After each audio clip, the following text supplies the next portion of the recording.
Whether it's VHS and old school tapes, or futuristic gadgets, these 10 movies and shows use analog media at the core of their plots. Here are the top 10 movies and shows in which cassettes, videotapes, photographs, and other tech are the main characters. Number 1. The Final Cut. This is a sci-fi psychological thriller released in 2004. In a world where memories are recorded, a man known as a cutter edits the lives of the dead into memorial films for their families. His latest assignment uncovers dangerous secrets, turning his once controlled role into a serious threat to his safety. Now you will see what I mean by cassettes, cameras, outdated technology used in a futuristic setting and stuff like that, because each and every one of these recommendations on this list are slightly different or employ this technology in a different way. So here we have a futuristic setting, and in my opinion the concept is quite intriguing, especially knowing that it came out in 2004.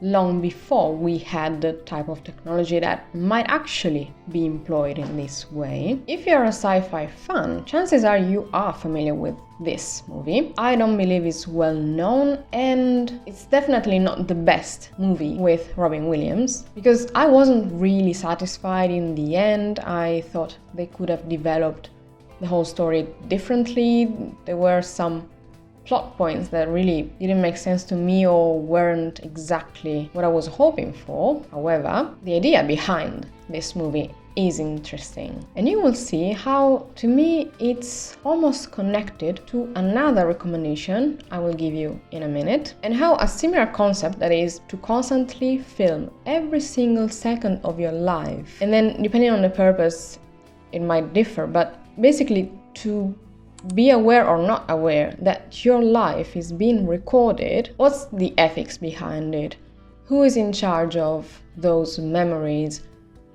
Does it really make sense to record your entire life only for the purpose of showing a memorial film at your funeral? There are so many questions that we often see in sci-fi, but in here they are explored slightly differently. It's not a hardcore sci-fi, let's say, but I want to hear your take on this one. It's quite a weird thing to watch. So if you had to choose one film only to pick from this list, maybe this wouldn't be it. Number 2. 1 Hour Photo. This is a psychological thriller released in 2002 and starring Robin Williams again. A lonely photo technician has spent years carefully developing snapshots for a seemingly perfect family, gradually slipping into the delusion that he belongs in their lives. As their world grows, his isolation deepens, twisting admiration into obsession. When his family finally collides with reality, it unleashes a chilling and unexpected threat. Proceed with caution with this one,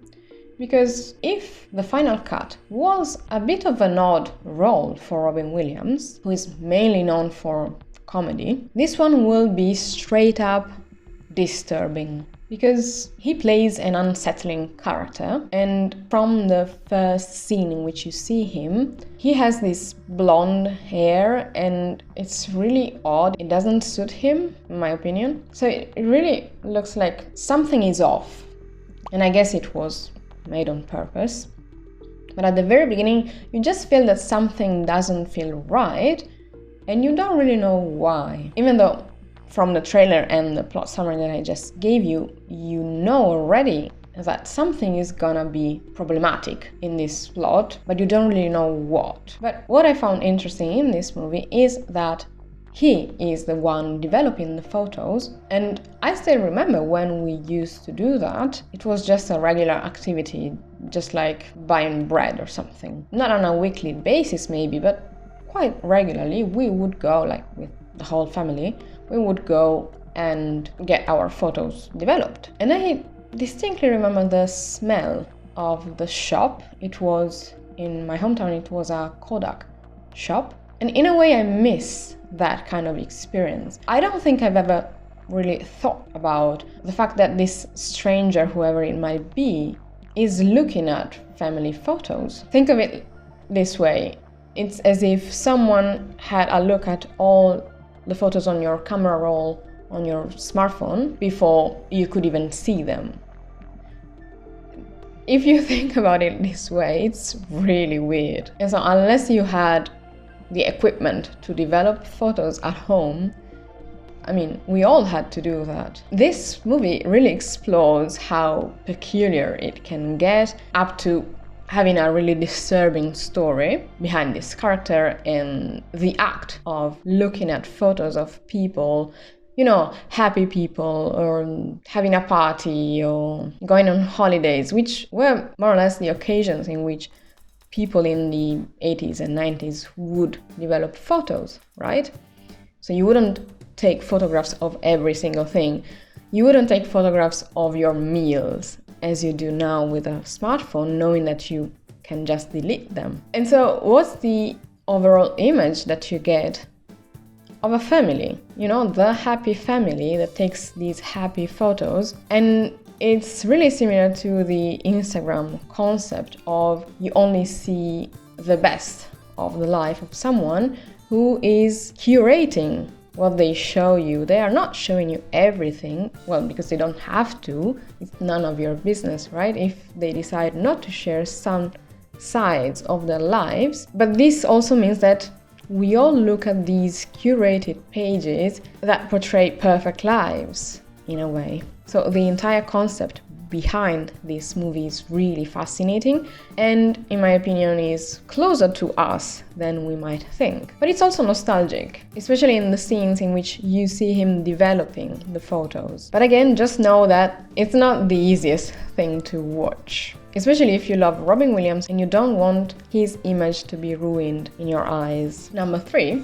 Archive 81. This is a supernatural horror series released in 2022 and based on a podcast of the same name from 2016. A tape archivist is hired to restore a collection of damaged footage, only to uncover a filmmaker's unsettling investigation into a sinister cult. As he pieces together her lost work, he's drawn deeper into the mystery of her disappearance. What begins as routine preservation spirals into something far darker. I'm still mad that they cancelled it, because we only got one season and the story could have developed way beyond one season. And I waited a few years to watch it because it's labeled horror and I didn't really know what level of horror I could handle, right? Because yes, you can ask people or read reviews, but it's really tricky to see what others find terrifying or lightly scary, you know? If it compares or not to what I think it's scary. So I wasn't sure I would be able to handle it,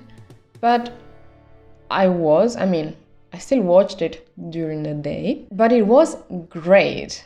Great storytelling. The suspense really developed at the perfect pace, and I loved seeing the process of this tape archivist restoring footage. And as he was doing it, I was thinking, oh, that's fascinating. I would love to have that kind of job, or how do you get that kind of job, you know? But I would say that rather than properly scary, it's more creepy and definitely intriguing enough for me to keep watching till the end, despite not being sure if the next scene will be terrifying or not. And even though it was cancelled, I still believe the first season is brilliant. I mean, it would be worth watching despite being cancelled and not having a proper ending. Number 4, Death of a Shadow. This is a Belgian fantasy short film released in 2013. After dying in World War I, a soldier is offered a second life by a mysterious collector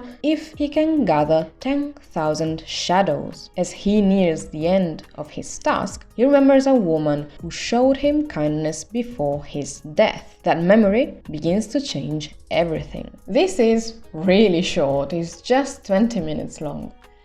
And I truly wish this was a full-length movie, even 2 hours, because it's beautiful, especially if you love steampunk, because the main character is taking photographs of these shadows. And the collector is someone who loves the art behind a shadow of a human being who is dying in the exact moment in which they are dying. So it's morbid, but the technique is interesting. And I'm always fascinated by characters like death or some other supernatural being that is characterized as a person having a job or doing something that doesn't necessarily belong into a fantasy world. It's more down to earth. Plus, I absolutely love the actor starring here, and I said multiple times here that I wish he was in more movies and shows and that Hollywood noticed him, because damn it, he's really good. Number 5, Mirage. This is a Spanish mystery drama film released in 2018. During a storm, a young mother intervenes to save a mysterious boy's life. Her act of kindness sets off a ripple in time, causing reality to shift. What begins as a simple act of compassion soon leads to unforeseen and disturbing consequences. To be completely honest, I don't normally enjoy Spanish productions. I cannot tell you why. There's something about how they film or the dialogue. I have no idea, but I mentioned a couple of Spanish productions in the mystery thriller genre, and this one was even a potential candidate for my time travel recommendation video, but it's not my number one thing I would pick in that sense. So it's still about time travel, and the interesting tech here is the use of a VHS and a TV set to communicate with a different timeline. And even though it's probably not the first and it will not be the last to use this technique or this device, I still found it quite interesting because the execution of the movie itself was way better than I expected. And this is why I would say give it a go, because I have not heard anybody talk about this movie. Number 6, Rare Window. This is a mystery thriller from 1954 based on a 1942 short story. While recovering from an injury, a wheelchair-bound photographer watches his neighbors and becomes convinced one has committed murder. Determined to solve the mystery, he takes matters into his own hands, endangering himself along the way. This is a masterclass of suspense and filmmaking. I bet you watched it because it's extremely popular. It's a classic for a reason, but I couldn't help myself because the main device here is a camera and the entire plot wouldn't be the same without that camera. And personally, I enjoy Hitchcock, but I mainly love his technique. That's the main feature I enjoy about his stories, even though if you've watched any of the videos on my channel, you will know that I love mystery, so that helps.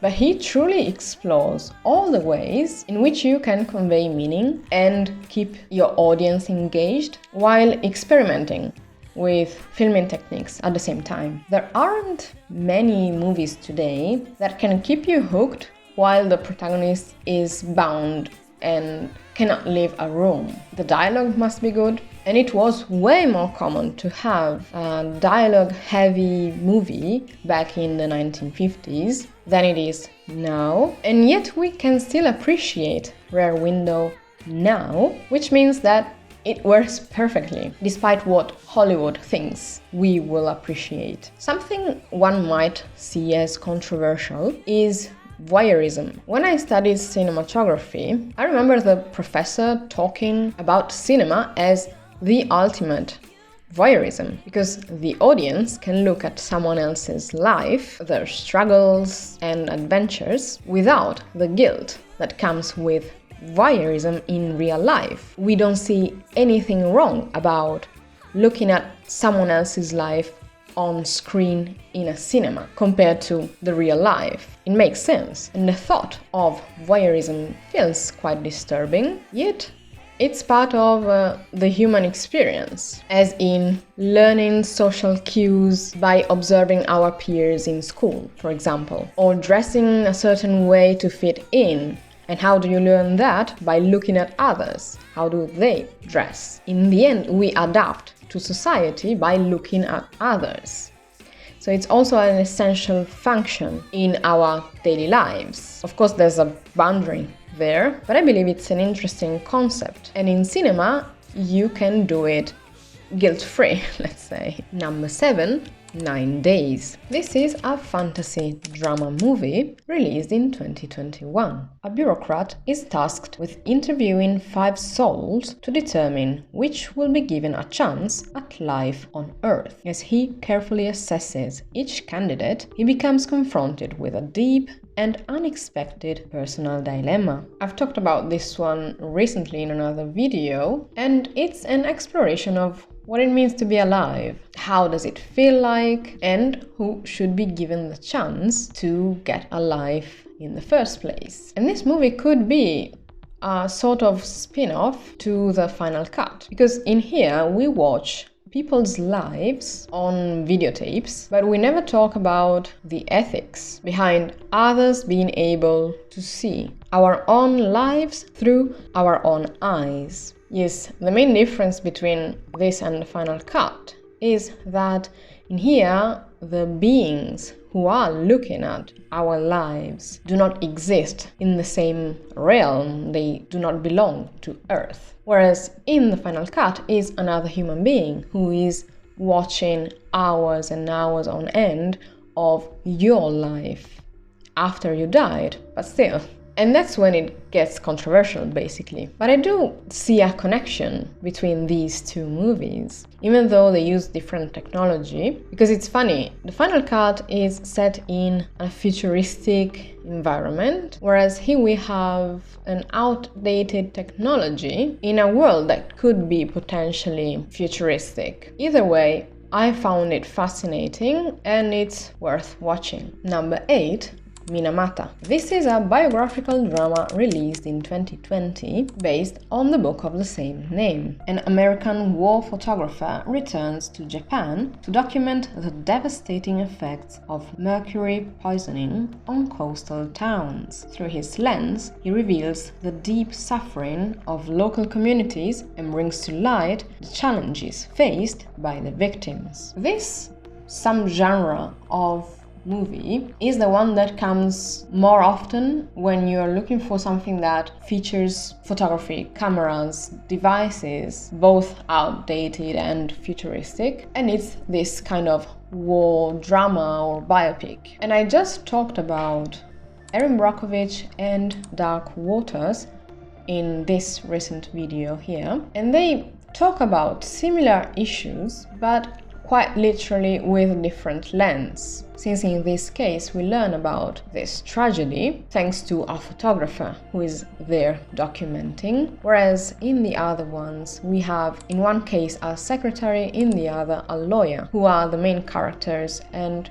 who let us discover these social injustices. This is not an easy watch, and it's certainly impactful once you watch it, but if you're into photography, I bet you've seen it already. Number 9, Time Lapse. This is an indie sci-fi mystery thriller released in 2014. 3 friends find a mysterious machine that takes pictures 24 hours into the future. They plan to use it for personal gain, but soon unsettling images begin to emerge. Their actions trigger complex and unpredictable loops in time. What starts as a simple advantage quickly spirals into chaos. Since this is an indie movie, you know already that the budget is low, and despite that, they still managed to really create a compelling story with a simple but curious premise. And here the interesting device is this sort of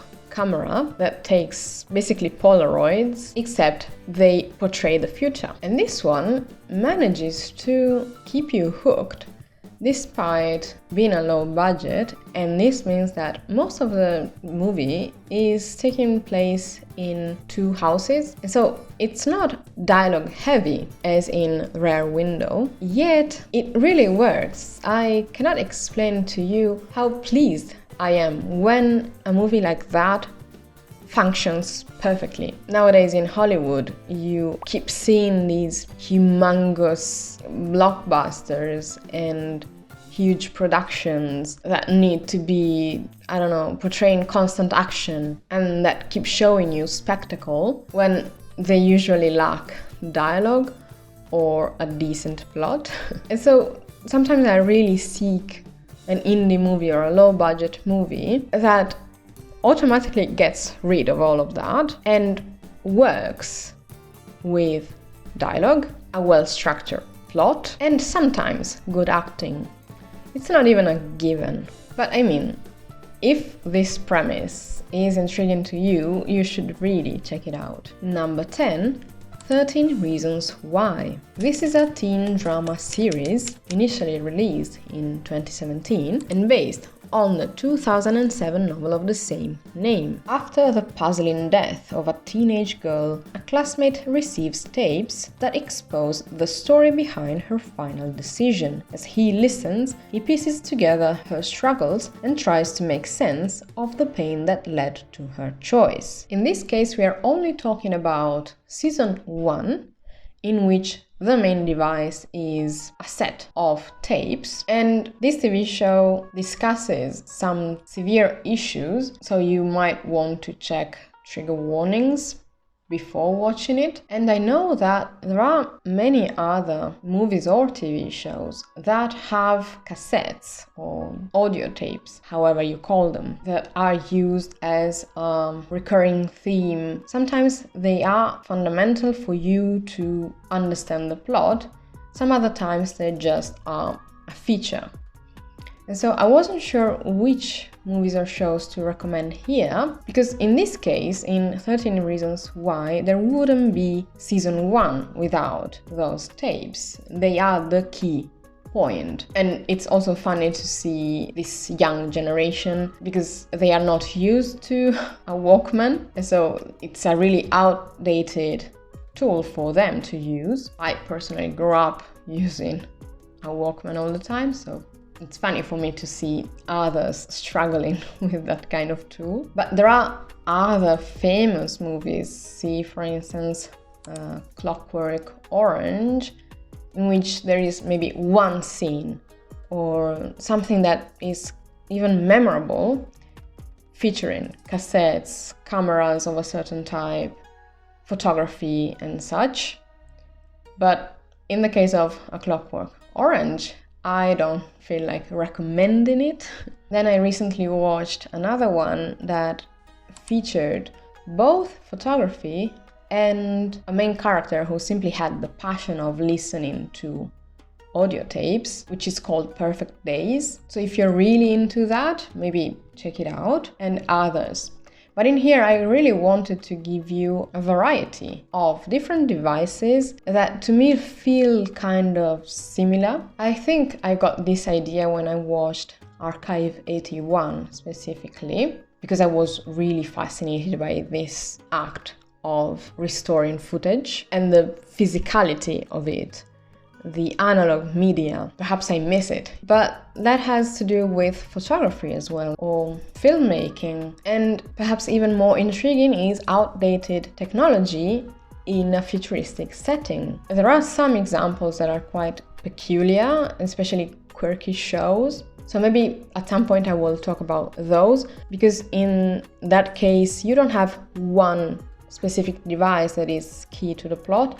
Rather, the entire setting has a futuristic, I don't know, a whole futuristic house, a smart home, as we would call it now, and stuff like that. So if you have any recommendations along these lines, please let me know. And now that you watched this, check out the video on the screen. Don't forget to hit the notification bell so you won't miss my upcoming videos. Thank you so much for watching, and I will see you in the next one.